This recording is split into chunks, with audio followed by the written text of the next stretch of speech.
All right, let's talk about some updates to the data collections area of the studio.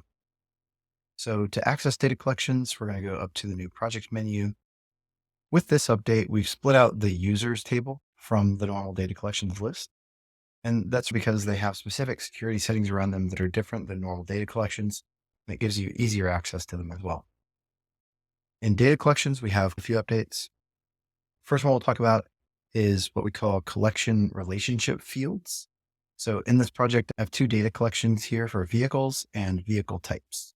So if I go take a look at vehicle types, I have four types: motorcycles, SUVs, cars, and trucks.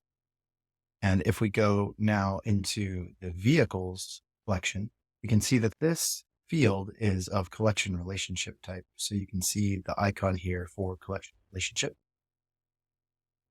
You can simply click here and select the type. So this Yamaha R6 is a motorcycle. Now, internally, that is still storing the ID of the related record. So when you're filtering, you will still need to filter based on the ID. But this makes it quite a bit easier to come in and see exactly how the relationships are handled inside of your project. We also made some major updates for speed in this UI. So select fields in particular used to take quite a bit to load when you have lots and lots of records. In addition to that, we made just general speed increases across the board here. So larger data collections should load faster than they ever have before.